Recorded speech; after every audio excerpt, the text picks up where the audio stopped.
Hi everyone, good afternoon, good evening, good morning to all of you। जिस समय पर भी आपको ये वीडियो मिल रही होगी, आप सभी लोगों को इस वीडियो में मैं करता हूँ वेलकम। आप लोगों की थंबनेल में और आप लोगों की स्क्रीन पर आपको नजर आ रहा होगा कि इस सीरीज में हम कवर कर रहे हैं 2024 एसएससी सीजीएल के प्रीलिम्स पेपर्स डिस्कशन को। और ये जो आपका सेशन है, इसमें हम 10th सितंबर की शिफ्ट नंबर 3 के अंदर पूछे गए इंग्लिश के क्वेश्चंस को डिस्कस करेंगे। तो चलिए फिर हम अपने सेशन को आगे बढ़ाते हैं। इससे पहले की जितनी भी शिफ्ट्स आपकी कराई गई थी, उनके अंदर पूछे गए इंग्लिश के क्वेश्चंस को हम ऑलरेडी डिस्कस कर चुके हैं। इस सीरीज में ये हमारा 6th चैप्टर होगा या 6th वीडियो होगा, जिसके अंदर हम 10 सितंबर की थर्ड शिफ्ट के क्वेश्चंस को डिस्कस करेंगे। आगे बढ़ने से पहले ये मेरा एप्लीकेशन है, इस एप्लीकेशन को जरूर चेकआउट कीजिएगा, जिसके अंदर आपको हर एग्जाम को टारगेट करते हुए टेस्ट सीरीज या फिर आपके बाकी के जो सब्जेक्ट्स हैं, जैसे कि जीके जीएस, आपकी कंप्लीट इंग्लिश, कंप्लीट मैथ और कंप्लीट रीजनिंग का कवरेज प्रोवाइडेड है। तो प्लीज एक बार इस एप्लीकेशन को डाउनलोड करके चेकआउट जरूर करना, बहुत हेल्पफुल रहता है आपके किसी भी एग्जाम की तैयारी के लिए। इसी एप्लीकेशन पर आपको ये मेरे 4 कोर्सेज मिलेंगे, जहां पर आप complete English, complete math, complete reasoning और कंप्लीट जर्नल स्टडीज कवर कर सकते हैं। तो चलिए अपने सेशन को हम आगे बढ़ाते हैं और पहले सवाल से अपनी इस क्लास को शुरू करते हैं। पहला सवाल आपसे इन्होंने पूछा है कि आप मोस्ट एप्रोप्रिएट सिनोनिम बताइए आपके दिए गए शब्द। शब्द कौन सा इन्होंने दिया है? इवैल्यूएट। सिनोनिम आपको बताना है, यानी कि आपको पर्यायवाची इसका मतलब निकालना है इन 4 दिए गए ऑप्शंस में। इवैल्यूएट, इवैल्यूएट का मतलब क्या होता है? जिसे हिंदी में हम कह देते हैं मूल्यांकन करना। मूल्यांकन करना यानी कि आप अगर किसी भी चीज के सिग्निफिकेंस को डिटरमाइन करना चाहते हैं, उसे जज करना चाहते हैं, उसकी वर्थ के बारे में पता लगाना चाहते हैं, या फिर आप क्वालिटी के बारे में पता लगाना चाहते हैं, तो आप उसको क्या कर रहे हैं? उसको इवैल्यूएट कर रहे हैं, या फिर मैं बोल सकता हूं टू असेस, यानी कि किसी भी चीज का मूल्यांकन करना। जैसे कि अगर आप लोगों में से मैं किसी से कहूं कि आप लोगों ने अपना स्कूल पास किया होगा, तो जो आपके टीचर हुआ करते थे, आपको स्कूल में जो भी प्रोजेक्ट मिलते होंगे, उन प्रोजेक्ट्स को इवैल्यूएट करा करते थे, उसका मूल्यांकन करते थे कि आपने उस अपने प्रोजेक्ट के अंदर अपनी कैसी क्रिएटिविटी दिखाई है, आपने किस एक्यूरेसी को ध्यान में रखते हुए उस प्रोजेक्ट पर काम किया है। तो इवैल्यूएट स्टैंड्स फॉर मूल्यांकन करना, यानी कि किसी भी चीज को असेस करना, सो दैट कि किसी भी वस्तु की, किसी भी चीज की सिग्निफिकेंस को, वर्थ को, क्वालिटी को हम डिटरमाइन कर सकें या फिर जज कर सकें। अब सिनोनिम के रूप में मैंने यहाँ पर ऑलरेडी आपको लिखा है टू एसेस, तो यहाँ पर आपका ये जो पहला वाला ऑप्शन दिया गया था, यही इसका क्या हो जाता? करेक्ट हो जाता, जिसका भी अपने आप में मतलब क्या हो जाता है? मूल्यांकन करना। वही चीज है जहां पर आप किसी भी चीज के नेचर को, एबिलिटी को, क्वालिटी को क्या करते हैं? इवैल्यूएट करते हैं, यानी कि मूल्यांकन करते हैं। तो ये दोनों एक दूसरे के क्या हो जाएंगे भाई? पर्यायवाची हो जाएंगे, यानी कि सिनोनिमस हो जाएंगे। उसके बाद इन्होंने आपको एक और शब्द दिया है यूनिटी। यूनिटी का मतलब हो जाता है भाई एकता। बहुत ही आसान सा शब्द है, किसी को प्रॉब्लम नहीं होनी चाहिए। यानी कि एक ऐसी स्टेट है जहां पर आप यूनाइटेड रहते हैं या फिर आप ज्वाइंट रहते हैं, ज्वाइंट एज अ होल, सब एक साथ रहता है। ठीक है। अब जैसे एग्जाम्पल के तौर पे आप लोगों से कहते हैं ना कि अगर आप किसी भी टीम का हिस्सा हैं, तो उन टीम के मेंबर्स के लिए क्या कहा जाता है कि भाई अगर आपके अंदर एक स्ट्रॉन्ग सेंस ऑफ यूनिटी है, तो आपकी टीम अच्छा परफॉर्म करेगी। उसके बाद इन्होंने एक वर्ड दिया है आप लोगों को, मिसकोट। मिसकोट का मतलब होता है जब आप किसी भी चीज को कोट कर दें इनकरेक्टली। अब आप बोलोगे कि सर जी तो फिर कोट करने का मतलब क्या होता है? मतलब अगर मैं किसी भी चीज का उदाहरण दे रहा हूं और वो उदाहरण मैं इनकरेक्ट उदाहरण दे दूं, तो वो मैं क्या कर दूंगा? एक मिसकोट कर दूंगा बात को। जैसे कि होता नहीं है कि किसी पॉलिटिशियन ने, मान लीजिए कि ये कोई क्या है, एक नेता है, इस नेता ने किसी बात को कहा, अपनी बात से किसी भी एक संदेश को लोगों को देने की कोशिश करी। अब जो जर्नलिस्ट होता है या फिर जो न्यूज रिपोर्टर्स होते हैं, वो क्या कर दें? आपके इस नेता की कही हुई बात को एक अलग तरीके से पेश कर दें, और उस मायने से जो एक्चुअली में उस नेता के भाषण का मतलब था, उससे कोई दूसरा मतलब निकाल कर लोगों के सामने रख दें, तो ये क्या हो गया? ये मिसकोटेशन हो गया। यानी कि उस जर्नलिस्ट ने उस पॉलिटिशियन को क्या कर दिया, मिसकोट कर दिया, जिसकी वजह से क्या हो जाती है, मिसअंडरस्टैंडिंग हो जाती है। ठीक है जी। मिस जज का मतलब आप सभी लोगों को पता ही है, जब आप क्या लगा देते हैं, गलत अनुमान लगा देते हैं। ठीक है, तो आसान शब्द थे, इसमें किसी को प्रॉब्लम नहीं होनी चाहिए। अगले सवाल की तरफ आते हैं। Select the option that expresses the given statement in passive voice, तो active to passive, passive to active वाले आपके कन्वर्जन पूछे जाते हैं। स्टेटमेंट पढ़ेंगे। Historians tell us how this country was divided into three. Statement का मतलब आपको पता चल गया होगा कि जो इतिहासकार हैं वो हमें बताते हैं कि भाई ये देश इस प्रकार से 3 भागों में विभाजित करा गया था। अब आप लोग मुझे बताइए कि इस आपके सवाल के अंदर आपका जो प्राइमरी टास्क है वो क्या है? वो आपको इस सेंटेंस को किसके अंदर बदलने के लिए बोल रहे हैं? पैसिव वॉइस के अंदर बोलने बदलने के लिए बोल रहे हैं, और उसके अंदर आपका जो ओरिजिनल मीनिंग है वो भी रहना चाहिए।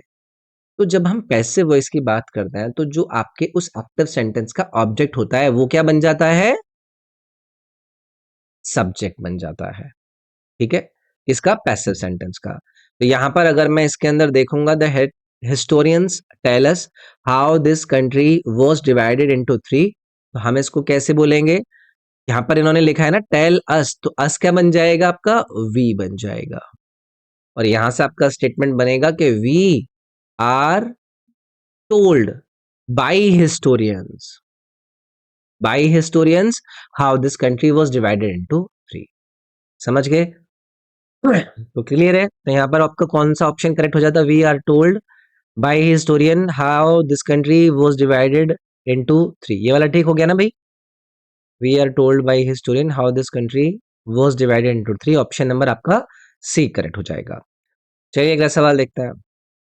अगले सवाल में भाई आपसे एंटोनिम पूछ रहे हैं, यानी कि विलोम शब्द पूछ रहे हैं, किसका? मैकेनिकल का। अब आप में से कई सारे लोग बोलोगे कि सर जी मैकेनिकल तो एक इंजीनियरिंग ब्रांच होती है, इसका हम कैसे विलोम बता दें? देखो, जब हम मैकेनिकल शब्द को यूज करते हैं तो इसका मतलब होता है कि कोई ऐसी चीज जिसको आप ऑपरेट कर रहे हैं, ऑपरेट कर रहे हैं किसके द्वारा? मशीनरी के द्वारा। तो कोई भी चीज जिसको आप मशीनरी के जरिए ऑपरेट करें वो क्या कहलाएगी? आपकी मैकेनिकल कहलाएगी। समझ गए? या फिर मैं ये भी कह सकता हूं कि कोई भी चीज जो कि क्या है, ऑटोमेटिक है, ऑटोमेटिक है, उसमें कोई इमोशन नहीं है या फिर कोई ओरिजिनलिटी नहीं है, तो वो क्या चीज हो जाएगी? मैकेनिकल हो जाएगी। हिंदी में आप इसको कह देंगे यांत्रिक। ठीक है जी। अब मुझे क्या ढूंढना है? इसका एंटोनिम ढूंढना है। तो आप लोगों को पता है कि मैकेनिकल के अंदर सारी चीजें क्या हो रही थी? ऑटोमेटिक चल रही थी। अब इसी के विपरीत अगर मैं किसी भी चीज को मैनुअली करवाऊं, यानी कि हाथ से करवाऊं, तो वो मेरे लिए क्या हो जाएगा? एक विलोम शब्द हो जाएगा। तो मैनुअल का मतलब क्या होता है? ये रेफर करता है कि किसी ऐसी चीज को जो कि किसी पर्सन के हैंड्स के द्वारा करी गई हो, वो किसी मशीन के द्वारा नहीं करी गई है। तो यहां पर आपका करेक्ट जो विलोम शब्द बनता वो बनता मैनुअल। उसके बाद इन्होंने कुछ और शब्द इसके अंदर ऐड किए हैं, जैसे कि एक पहला वर्ड इन्होंने दिया है यील्डिंग। यील्डिंग का मतलब होता है जब आप क्या कर देते हैं, एक तरीके से झुक जाते हैं। आपके ऊपर प्रेशर पड़ा और उसकी वजह से आपने क्या कर दिया, किसी को रास्ता दे दे के चलिए भी जाइए। यानी कि मैं यहाँ पे लिख सकता हूँ गिविंग वे अंडर प्रेशर, यानी कि कोई चीज जो कि झुकने वाली हो। ठीक है। उसके बाद इन्होंने एक शब्द आपको दिया है ऑटोमेटाइज्ड। ऑटोमेटाइज्ड का मतलब होता है कि कोई भी ऐसी चीज जो कि ऑपरेट हो रही है ऑटोमेटिकली, मतलब उसमें किसी ह्यूमन की इंटरवेंशन की जरूरत नहीं है और उसको हमने ऑटोमेटाइज कर रखा है। इसका मतलब ये हो गया कि वो ऑटोमेटिकली चलती रहेगी, इसमें किसी को भी इंटरफेयर करने की जरूरत नहीं पड़ेगी। उसके बाद एक शब्द इन्होंने दिया है सरोगेट। सरोगेट का मतलब होता है एक सब्सटीट्यूट।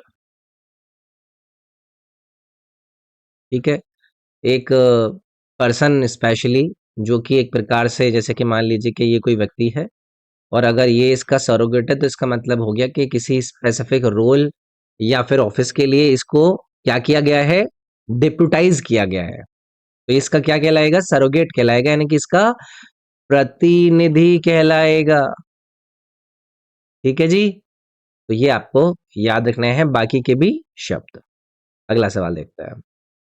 अगला सवाल ये आपसे पूछ रहे हैं कि select the option that can be used as a one word substitute. तो आपसे वन वर्ड सब्स्टिट्यूट पूछा है किसका? A short section as of a book that leads to or explain the main part. ये बहुत सारे लोग गलत करेंगे। आप में से अगर कोई भी इस वीडियो को लगातार देख रहे हैं तो इस वीडियो को पॉज करके आप एक बार मुझे कमेंट करके जरूर बताना कि एक ऐसा छोटा सा सेक्शन एक बुक के अंदर जो कि क्या करता है, मेन पार्ट को एक्सप्लेन करता है, तो भैया इसको कहते हैं फॉरवर्ड। बहुत लोग इसको गलत करते हैं। इसका मतलब हो जाता है प्रस्तावना। इसका मतलब ये हो गया कि एक प्रकार से ये क्या करता है, ये आपके मेन भाग का यानी कि मुख्य भाग को क्या करता है, एक्सप्लेन कर देता है। जैसे कि अभी कोई भी ऑथर होता है तो वो क्या करता है, अपने नोवेल के पहले एक फॉरवर्ड देता है ना, जहां पर वो क्या बताता है, वो अपने उस नोवेल के थीम के बारे में बताता है कि भाई देखो ऐसे ऐसे है, इसके स्टोरी का बैकग्राउंड ये है। तो यहाँ पर जो करेक्ट वर्ड बनेगा भाई वो आपका बनेगा फॉरवर्ड। बाकी के भी ऑप्शन देख लेते हैं। आपका जो ये पहला वाला ऑप्शन कंक्लूजन उन्होंने दिया है, इसका मतलब क्या होता है, निष्कर्ष। निष्कर्ष मतलब कि एक तरीके से अंत, या फिर कोई इवेंट का खत्म हो जाना, या फिर कोई चीज जो प्रोसेस है उसका खत्म हो जाना, किसी टेक्स्ट का खत्म हो जाना। उसके बाद यहाँ पर एक आपको वर्ड दिया गया है पैराफ्रेज। कई सारे लोग इस पैराफ्रेज नामक शब्द को लपेट देते हैं इस वन वर्ड सब्स्टिट्यूशन के अंदर। पैराफ्रेज का मतलब होता है कि जब आप कोई चीज लिखी जा चुकी है, कोई चीज लिखी हुई है, तो कोई चीज जिसे लिखा जा चुका है या फिर जिसे बोला जा चुका है, उसे आप क्या कर सकें, डिफरेंट वर्ड के अंदर उसका मायना बता दें, उसका कोई दूसरे शब्दों में उसको एक्सप्रेस कर दें, डिफरेंट वर्ड्स में या फिर डिफरेंट तरीके से, तो उसको आप पैराफ्रेज कहते हैं। ठीक है, जैसे कि होता नहीं है कि भाई कोई भी स्टूडेंट को उठाकर उसका जो टीचर होता है वो कहता है कि भाई एक काम करो, अभी जो मैंने आप लोगों को पोयम सुनाई है उसको आप पैराफ्रेज करके बताओ, यानी कि वही जो पोयम मैंने अभी आपको बताई उसको आप अपने शब्दों में मुझे बताकर बताओ। ठीक है। उसके बाद यहाँ पर एक आपको शब्द दिया गया है भाई पोस्ट स्क्रिप्ट। ज्यादातर लोग इसको भी आंसर कर देते हैं। पोस्ट स्क्रिप्ट का मतलब होता है कि एक एक्स्ट्रा रिमार्क ऐड कर दिया गया है। यानी कि मान लीजिए कि कोई जैसे कोई लेटर है ना, कोई पत्र लिखा गया है, तो उस पत्र के अंत में यानी कि एंड में आपने पोस्ट स्क्रिप्ट किया, मतलब कोई चीज एडिशनली आपने ऐड कर दी। जैसे आपने साइन किए, साइन के बाद आपने कुछ कह दिया, वो एक एडिशनल रिमार्क है, तो उसको पोस्ट स्क्रिप्ट कह देता है। ठीक है। चलिए आगे आइए, अगला सवाल देखते हैं। Select the option that expresses the given sentence in passive voice. तो यार अगेन वही active to passive, passive to active. तो करेक्ट पैसिव वॉइस जो कंस्ट्रक्शन होता है उसके अंदर आपको ऑब्जेक्ट जो होता है एक्टिव सेंटेंस का उसको किस में बदलना होता है, उसको आपको पैसिव सेंटेंस के सब्जेक्ट में बदलना होता है। तो जो नया सब्जेक्ट होगा वो क्या होगा यहाँ पर, the company will launch the new product next month and they are already promoting it through various marketing demand या फिर मार्केटिंग चैनल्स।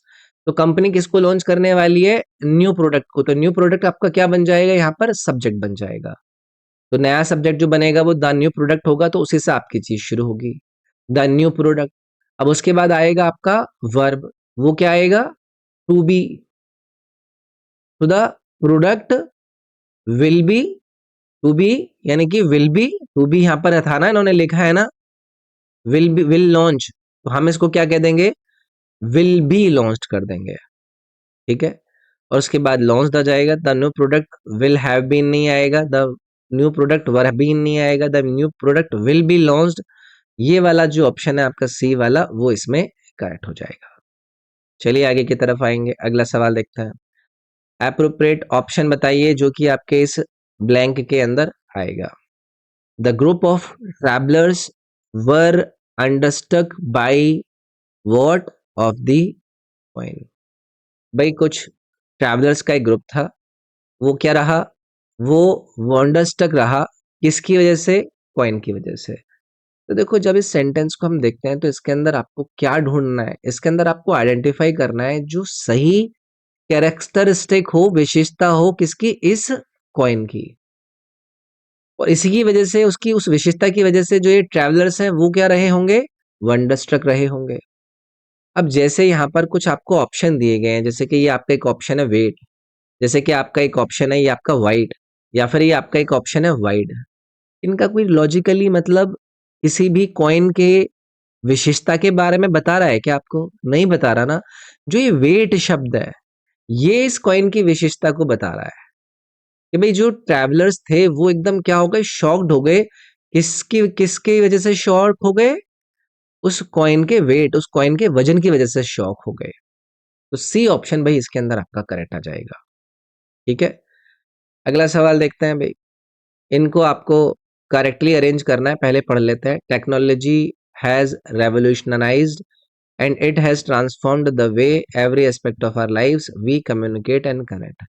यार, अब आपको समझ में आ गया होगा कि जैसे कि ये वाला आपका पी स्टेटमेंट है कि टेक्नोलॉजी हैज रिवोल्यूशनाइज्ड, तो ये सेंटेंस को बिगिन नहीं कर रही है जहां पर ये इनके सब्जेक्ट टेक्नोलॉजी को इंट्रोड्यूस कर रहे हैं। टेक्नोलॉजी को इंट्रोडक्शन करने की यहाँ पर बात नहीं हो रही है, तो पी से चीज आपकी स्टार्ट होगी। उसके बाद देखो आप ओ की तरफ आइए।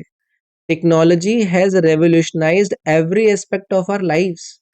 तो ये फॉलो कर रहा है इसके नेक्स्ट पार्ट को, जहां पर ये बता रहे हैं कि टेक्नोलॉजी ने रेवोल्यूशनाइज किया है किसको, जीवनों को। तो पी के बाद आएगा भाई आपका ओ। उसके बाद आप इसकी तरफ आइए, क्यू की तरफ। And it has transformed the वे, और उसके बाद ये क्या बता रहा है, और उसकी स्पेसिफिक ट्रांसफॉर्मेशन को एक्सप्लेन कर रहा है जो कि टेक्नोलॉजी की वजह से हुआ है। तो यहां पर आ जाएगा फिर आपका Q, the way we communicate and connect, यानी कि ये क्या बता रहा है यहाँ पर, स्पेसिफाई कर रहा है उन क्षेत्रों को, उन एरियाज को जिनको टेक्नोलॉजी के द्वारा ट्रांसफॉर्म किया गया। पी ओ क्यू आर, यानी कि ये जो आपका डी वाला ऑप्शन है वो करेक्ट हो जाता। आगे आएंगे भाई। अगला सवाल ये पूछ रहे हैं कि सही एंटोनिम बताइए इसका, इस एग्जिट शब्द का, और उसको फिर भरिए इस आपके ब्लैंक के अंदर। The what to the venue was decorated with beautiful lights. The exit, exit exit का मतलब क्या होता है, निर्गम। निर्गम मतलब एक ऐसी जगह जहां से आप बाहर की तरफ जाते हैं, है ना। किसी लोकेशन से आप क्या करते हैं, डिपार्चर करता है, तो उसको हम एग्जिट कर देते हैं। अब इसका भाई ऑपोजिट क्या हो जाएगा, इसका ऑपोजिट एंट्री हो जाएगा, कि जो एंट्री है वेन्यू की उसको डेकोरेट किया गया ब्यूटीफुल लाइट से। तो यहाँ पर आपका ऑप्शन नंबर क्या करेक्ट हो जाता, बी करेक्ट हो जाता। कोई दिक्कत है ही नहीं इसके अंदर। चलिए अगला सवाल देखते हैं। अगले सवाल में इन्होंने सिनोनिम भरने के लिए कहा है, इस मिसलीडिंग वाले शब्द का इस ब्लैंक के अंदर क्या आएगा। The media these days constructs misleading. भाई मिसलीडिंग का मतलब क्या होता है, कोई ऐसी चीज जो कि भ्रम फैलाती हो, यानी कि भ्रामक, जिससे भ्रम फैलाया जाता हो, जिससे किसी को रॉन्ग आइडिया दिया जाता हो, मतलब बाई पर्पस, पर्पसफुली। अब इसका अगर मुझे सिनोनिम ढूंढना है, पर्यायवाची ढूंढना है, तो यहाँ पर एक आपको वर्ड दिया गया है, मेंडेशियस। इस मेंडेशियस का यूज आपकी पिछली कुछ शिफ्ट के अंदर भी किया गया है। इसका मतलब होता है झूठा। तो मिसलीडिंग और जो ये मेंडेशियस है, झूठा है, जो कि हैबिट जिसकी ऐसी है क्या करने की, लाई करने की, झूठ बोलने की। तो ये आपका इसमें सिनोनिमस बन के, यानी कि पर्यायवाची बन के ऐड हो जाएगा। कैंडिड का मतलब क्या होता है, तो कोई बहुत ज्यादा फ्रैंक हो, है ना। सिंसियर का मतलब सभी को पता है कि जो कि मतलब ईमानदार हो, उसको ना धोखाधड़ी करने की आदत ना हो, तो जो कि डिसीटफुल ना हो। उसके बाद ट्रू का मतलब आपको पता ही है, सत्य। आगे की तरफ आएंगे। अगला सवाल देखिए। इस ईडीएम का आपको सही मतलब बताना है, केयर अ हैंग।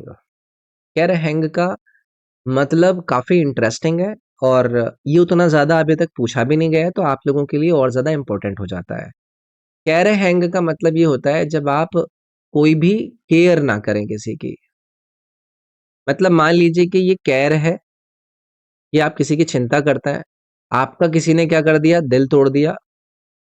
आपने इस केयर को एक काम करा, खूंटी पर टांग दिया कि ऐसी तैसी में जाए, अब मैं करता ही नहीं तेरी केयर। तो जब आप कोई भी दिलचस्पी नहीं दिखाते या फिर किसी भी चीज की बिल्कुल परवाह नहीं करते, इसका मतलब हो जाता है केयर हैंग। तो यहाँ पर मतलब हो जाएगा शोइंग नो इंटरेस्ट, यानी कि ऑप्शन नंबर सी करेक्ट हो जाता है इसमें।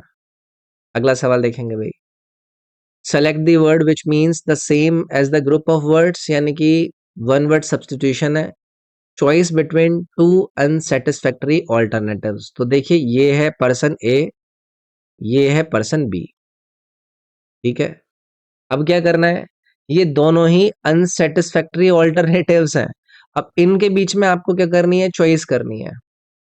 तो अगर कोई भी ऐसी पर्सनालिटी है जो कि ऐसे डायलेमा में है कि भाई मैं इसके पास जाऊं या इसको पास जाऊं, यानी कि ए को चूज करूं या बी को चूज करूं, तो इसका मतलब ये हो जाएगा कि वो किसमें है, वो दुविधा में है। और दुविधा को लेकर जो करेक्ट वर्ड आपका यूज होता है वो होता है डायलेमा। स्पेलिंग देख लीजिएगा, DILEMMA, ठीक है जी। तो ये करेक्ट शब्द है जो कि इसके लिए सब्स्टिट्यूट किया जाएगा। प्रॉब्लम क्या होती है, समस्या होती है ना, एक ऐसी सिचुएशन जो कि हार्मफुल है और उसको आपको डील करने की जरूरत है ताकि आप ओवरकम कर पाए। कंफ्यूजन का मतलब क्या होता है, भ्रम होता है, एक ऐसी स्टेट जहां पर आप ना क्लियर नहीं है कि आपके दिमाग में क्या चल रहा है।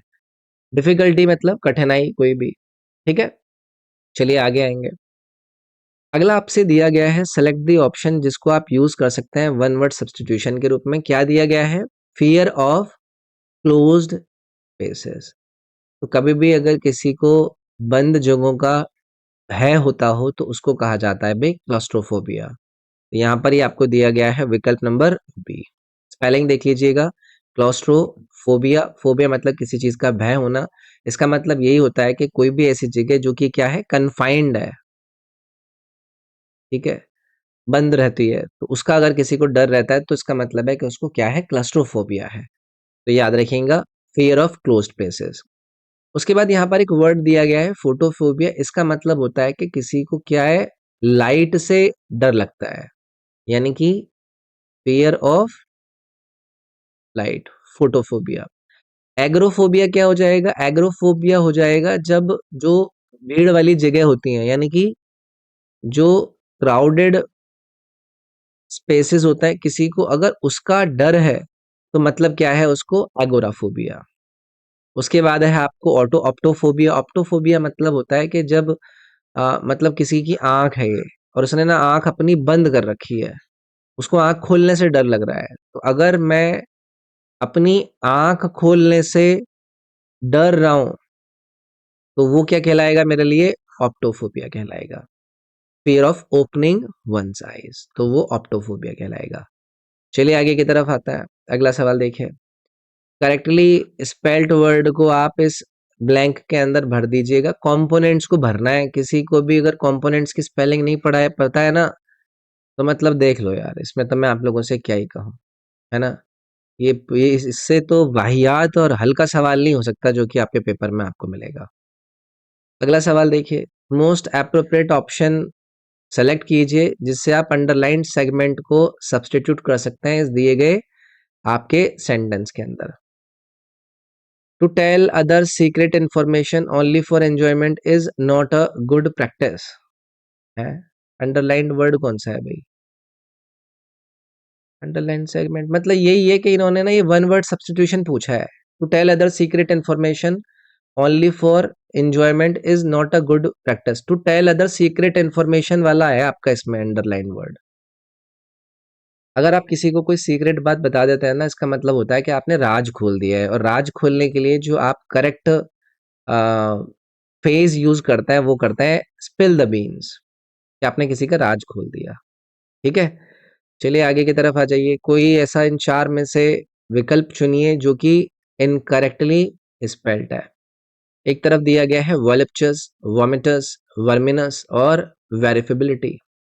एक एक करके हर शब्द को हम पहले ओपन करते हैं। तो सबसे पहला है आपके सामने वॉलप्चुअस। इसका मतलब क्या होता है, कोई चीज जो कि क्या है, कामुक है। कामुक मतलब उसके अंदर ना बहुत ज्यादा लग्जरी है या फिर सेंसुअल प्लेजर है, तो उसको कहा जाता है वॉलप्चुअस। जैसे कि एक्ट्रेस है, तो एक्ट्रेस कोई अगर आप कोई ऐसी एक्ट्रेस को जानते हैं जो कि अपनी एलिगेंट स्टाइल को लेकर बहुत ज्यादा ना कामुक रहती है, तो उसको आप कहेंगे कि वो क्या है, वॉलuptuous फिगर है। ठीक है? ऐसे ही एक वर्ड यहाँ पर दिया गया है आपका वोमिटस। वोमिटस का मतलब क्या होता है? उल्टी। अब आप बोलेंगे कि सर वॉमिटिंग होता था।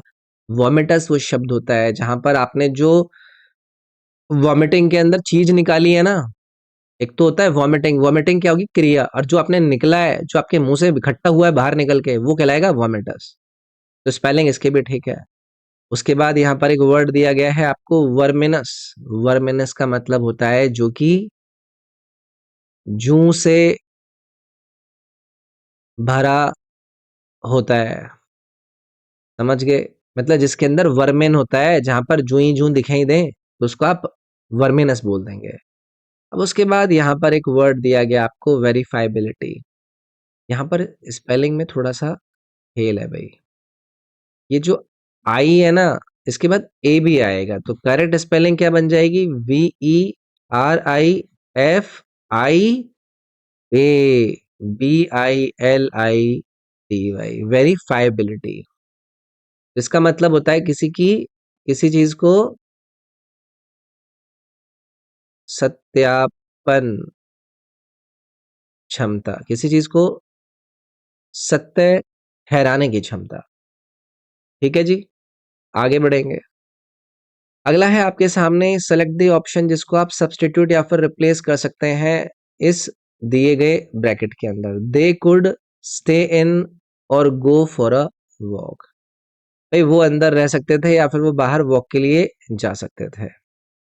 अब आप मुझे एक बात बताओ, इस दिए गए सेंटेंस के अंदर आपको इस कॉमा के पहले जो बात है और इस कॉमा के बाहर जो बात है, वो दोनों ऐसी बात है ना कि भाई वो या तो अंदर रह सकते हैं या फिर वो बाहर वो करने जा सकता है। तो आप क्या कहेंगे इसके अंदर? इस सिचुएशन के अंदर आप कौन सा ऐसा वर्ड है जिसको आप ऐड कर पाएंगे? आप यही तो कहना चाह रहे हैं कि या तो ये या तो ये, तो आप ये कहोगे कि they could either stay in और गो फॉर अ वॉक। तो ये जो आपका कनेक्शन होता है किसका? ईदर और वाला, वो वाला बेटर यहाँ पर नजर आएगा। तो यहाँ पर आपका ईदर ऑप्शन करेक्ट हो जाता। चलिए अगला सवाल देखते हैं। एप्रोप्रिएट मीनिंग बताइए अंडरलाइंड वर्ल्ड का। अंडरलाइंड वर्ल्ड कौन सा है? ये है भाई टेंटलेस। इसको अंडरलाइंड वर्ल्ड मानिएगा। तो Solomon's reputation as an account is taintless. Taintless का मतलब होता है कि जब आप फ्री हैं किससे? किसी भी प्रकार के फॉल्ट से, आपके अंदर कोई कमी नहीं है, तो आप क्या है? टेंटलेस है, आप निर्दोष है, आपके अंदर कोई भी डिफेक्ट ही नहीं है, तो मतलब आप क्या है? टेंटलेस हैं। आप के अंदर कोई दोष ही नहीं है, आप निर्दोष हैं। तो इसका अगर मुझे कोई सही मीनिंग निकालना पड़ेगा तो क्या बन जाएगा? फॉल्टलेस, कि मेरे अंदर कोई फॉल्ट ही नहीं है। उसके बाद कुछ वर्ड आपको यहाँ पर और भी दिए गए हैं। एक दिया गया है ड्यूबियस। ड्यूबियस का मतलब होता है संदिग्ध। संदिग्ध मतलब कोई चीज जिसमें आप हेजिटेट कर रहे हैं, जिसमें आप डाउट कर रहे हो, उसके ऊपर आप रिलाई नहीं कर सकते, वो कहलाएगी ड्यूबियस। उसके बाद एक वर्ड आपको यहाँ पर इनकंसिस्टेंट। इनकंसिस्टेंट का मतलब होता है कि जब आप सेम नहीं रहते हो, नॉट सेम थ्रू आउट। आप लगातार सेम नहीं है, मतलब आप क्या है? असंगत है। आप बीच में कुछ होते हैं, बाद में कुछ होते हैं, मतलब आप इनकंसिस्टेंट है। फ्लॉड का मतलब होता है कि कोई चीज जिसके अंदर फॉल्ट्स हैं, मतलब किसी के अंदर अगर त्रुटि है, त्रुटिपूर्ण है, तो वो फ्लॉड कहलाएगा। अगला सवाल देखेंगे भाई। Part of the sentence have been underlined and given as options. तो बताइए कि आपका क्या आएगा? The super market is open from 10 AM still 10 PM। यार ये कि बचा क्या, मतलब ये कितना घटिया सवाल है। The super market is open from 10 AM, तो स्टिल होगा क्या? तो टू आ जाएगा ना, 2 10 PM यार। ठीक है, तो यहाँ पर कौन से वाले करेक्ट आंसर के अंदर आपका, या फिर मैं ये भी कह सकता हूँ कि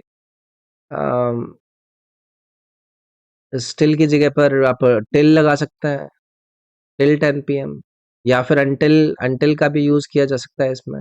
until 10 p.m. The supermarket is open from 10 a.m. until 10 p.m. या till 10 p.m. है ना, कुछ भी यूज कर सकता है। तो ये जो आपका ये वाला जो पार्ट है ये क्या हो जाता है, इसमें एरर हो जाती है। अगला सवाल देखिए भाई, इसमें भी अगेन वही आपको इसमें कमी ढूंढनी है। My sister Juliet got married as her was. As her was कोई मतलब है क्या हर वॉज का यहाँ पर यूज होना? व्हेन शी वॉज आ जाएगा यार, ठीक है। फेज तो व्हेन शी यूज करोगे ना, तो यहाँ पर आपका एज हर वाला जो पार्ट है उसके अंदर क्या हो जाती है, गलती हो जाती है, और यही आपका करेक्ट आंसर हो जाता है। अगला सवाल है, मोस्ट अप्रोप्रिएट ऑप्शन ढूंढिए जो कि सब्स्टिट्यूट कर सकता है अंडरलाइन वर्ड को इस सेंटेंस के अंदर। मायरा हैज दी एबिलिटी, इस वाले वर्ड को आपको सब्स्टिट्यूट करना है। Myra has the ability for mathematics. Ability for mathematics, भाई एबिलिटी का मतलब क्या होता है? क्षमता। तो मैथमेटिक्स के लिए क्षमता होगी या फिर उसकी कोई योग्यता होगी जो कि उसकी मैथमेटिक्स के अंदर उसको ज्यादा बेटर बनाती है, तो वो होगा उसका एप्टीट्यूड, उसकी क्षमता जो कि वो मैथमेटिक्स के अंदर दिखाती है। तो Myra has the aptitude for mathematics, यानी कि वो क्या है, उसकी स्वाभाविक क्षमता है। ठीक है जी। उसके बाद और भी शब्द दिए गए हैं जो कि अच्छे वर्ड है। एस्ट्यूट, एस्ट्यूट का मतलब क्या होता है? चतुर। कोई ऐसा व्यक्ति जो कि एक्यूरेट असेस करता है किसी सिचुएशन को, लोगों को, और फिर उसके बाद उससे एडवांटेज निकाल ले, तो वो एस्ट्यूट कहलाएगा। एटीट्यूड का मतलब बताइए आपको, किसी का जो रवैया होता है। उसके बाद ऑल्टीट्यूड का मतलब होता है ऊंचाई। ठीक है जी। चलिए भाई आगे आता है, ये आपका आ गया भाई क्लोज टेस्ट। तो इसमें एक एक करके अब हमें क्या करना पड़ेगा, पहले हमें क्लोज टेस्ट के सारे पार्शन को देखना पड़ेगा, फिर हमें एक एक करके आंसर करना पड़ेगा। As a result of covid, the quick through digital training and exposed the hazards of student disengagement and the resulting consequences of lower student performance across courses. The latest has altered the education of millions of people around the world. New approaches and improvements in the school system are urgently required considering the increasing digital divide. The strategy may exacerbate existing inequality disparities. More than 500 million students at various levels um, around the world were forced to their studies. These changes have caused and will continue to cause some inconvenience, but they will also foster innovation and future reforms inside the education system. During a global COVID-19 pandemic, the pile-on effect of the coronavirus can have long-term consequences for schooling, notably for the most vulnerable children. Basic core learning was weak to begin with. मतलब आप समझ गए कि कोविड-19 के result के रूप में कई सारे प्रभाव पड़े हैं मार्केट में, उसको लेकर ये बात कर रहे हैं। तो ब्लैंक नंबर 1 के अंदर क्या आएगा वो आपसे पूछ रहे हैं। तो as a result of covid the quick what to digital training has exposed. तो आप लोग मुझे एक चीज बताओ, इन्होंने एक्सपोज्ड करने की बात करी है, तो अगर मैं इन 4 विकल्प में से कि ट्रांजिशन एंड स्टैग्नेशन और सेट में से किसी को चूज करना चाहता हूं, तो आप मुझे एक बात बताइए कि वो ऑप्शन जो कि किसको रेफर करे, एक प्रोसेस को रेफर करे या फिर एक पीरियड यानी कि समय को रेफर करे, जिसमें क्या हुआ है, जो एक कंडीशन है वो क्या हो रही है, दूसरी कंडीशन के अंदर चेंज हो रही है। तो इन्होंने क्या कहा, as a result of covid the quick change. अब चेंज को लेकर कौन सा ऑप्शन सही है यहाँ पर, transition. A quick transition to digital training has exposed the hazard of students. ये क्या हो गया, फैन क्यों नहीं चल रहा?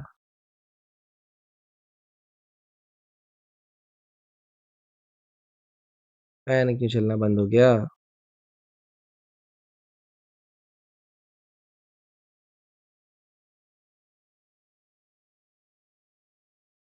अरे यार, एक मिनट रुकिएगा, अब चल गया। ठीक है जी। तो इसमें क्या आ जाएगा, जब हम चेंज कर रहे हैं कंडीशन को तो वहां पर आएगा ट्रांजिशन। ट्रांजिशन का मतलब क्या हो जाएगा, बदलाव। ठीक है। जहां पर आप डिजिटल ट्रेनिंग को डिस्क्राइब कर रहे हैं, तो ट्रांजिशन वाला जो ऑप्शन है वो यहाँ पर आपका करेक्ट हो जाएगा। ठीक है जी। expose the hazards of students disengagement and the resulting consequence of the lower student performances across courses. across किस प्रकार के courses? numerous, fewer, particular या फिर limit. तो यहाँ पर मुझे क्या देखना पड़ेगा? यहाँ पर मुझे देखना पड़ेगा कि भाई जहाँ पर आपको एक large number and variety of courses नजर आ रहे हो, तो उसको लेकर जो आपकी चीज बनेगी वो बनेगी न्यूमरस. ठीक है, student performance across numerous courses. ठीक है जी, न्यूमरस का मतलब जितने भी वहां पर वो कोर्सेज चल रहे थे, जितना भी वो नंबर था, जितने भी वो वैरायटी थे, उनको लेकर इसने कंसिडर कर लिया. आगे बढ़ता है. इसके बाद अगला सवाल देखो, ये आपसे क्या पूछ रहे हैं. Select the most appropriate option to fill in the blank number 3. The latest what has altered the education of million of people around the world. मतलब आपका एपिडेमिक, लोकल, एंडेमिक और पेंडेमिक को लेकर बताना है. तो जो यहाँ पर इन चार विकल्प में से शब्द है, वो ऐसा शब्द लेना है जो कि किसको रेफर करता हो? एक डिजीज को रेफर करता हो. एक डिजीज को रेफर करता हो जो कि पूरी वर्ल्ड के अंदर या फिर पूरी कंट्री के अंदर आपका प्रिवेलेंट हो, जैसे कि कोविड-19. कोविड-19 क्या है? एक पैंडेमिक है ना, तो उसको लेकर आपका यहाँ पर डी ऑप्शन आएगा कि भाई जो लेटेस्ट पैंडेमिक आया, जो लेटेस्ट हाहाकार मचा, उसकी वजह से मिलियंस ऑफ लोगों की अराउंड द वर्ल्ड एजुकेशन के ऊपर ऑल्टरेशन देखने के लिए मिला, मतलब बदलाव देखने के लिए मिला. ठीक है जी, आगे आएंगे. अगला देखिए, चौथे नंबर पे क्या आएगा? More than 500 million students at various level around the world were forced to their studies. Forced to suspend, carry on, resume या फिर रीओपन. यार सस्पेंड करने की बात हो रही है ना भाई, फोर्स करा जा रहा है. अराउंड द वर्ल्ड कितने स्टूडेंट्स को? इतने स्टूडेंट्स को, तो उनको उनकी स्टडीज को सस्पेंड करने के लिए फोर्स करने की यहाँ पर बात हो रही है, पॉज करने की बात हो रही है, क्योंकि कोविड-19 की वजह से कई सारे रुकावट आ गई थी, उसको लेकर. अगला आपके सामने 5 नंबर ब्लैंक के अंदर भरना है. तो children basic core learning was weak to begin with. इससे पहले आपकी consequences schooling notable for most vulnerable children. फिर उसके बाद चिल्ड्रन के साथ बात हो रही है एक स्पेसिफिक रीजन की, उसको पजेस कराने की, जो कि उस चिल्ड्रन को पजेस करता हो. तो पजेसिव प्रोनाउन को लेकर आपके उन चिल्ड्रन ऑप्शन को कौन लेगा? हुज लेगा. Children whose basic core learning, जैसे कि ये was weak to begin with, face a significant risk of regression. तो यहाँ पर हुज ऑप्शन यानी कि बी वाला जो ऑप्शन है वो आ जाता. तो यार ये था आपका इंग्लिश के हमारे 25 सवालों का डिस्कशन. 10 सितंबर की शिफ्ट 3 का डिस्कशन ये मैंने आपके साथ किया. आई होप आपने एंजॉय किया होगा, और मिलूंगा मैं फिर आपसे आपकी अगली क्लास के अंदर. इस क्लास के अंदर इतना ही रखते हैं, और वीडियो को लाइक ज़रूर कर देंगे अपने फ्रेंड्स के साथ. अगर आप शेयर करना चाहें तो शेयर भी कर सकते हैं. बाकी इस वीडियो के डिस्क्रिप्शन में मेरे टेलीग्राम का लिंक है, उस टेलीग्राम के लिंक को ज़रूर ज्वाइन कर लेना. वहाँ पर मैं इंपॉर्टेंट वीडियोस आपके देता रहता हूँ, अगर आपसे वो नोटिफिकेशन बेल आइकन प्रेस ना करने की वजह से मिस हो जाती है. बाकी ये मेरा ऐप है, इसको डाउनलोड करके ये मेरे कुछ 4 कोर्सेज हैं जिनमें चारों सब्जेक्ट का कवरेज चल रहा है, और बाकी की भी चीज़ें आपको मैं वहाँ पर प्रोवाइड कर रहा हूँ. इस वीडियो में इतना रखते हैं, अगली क्लास में मिलते हैं. Thank you, take care, bye bye.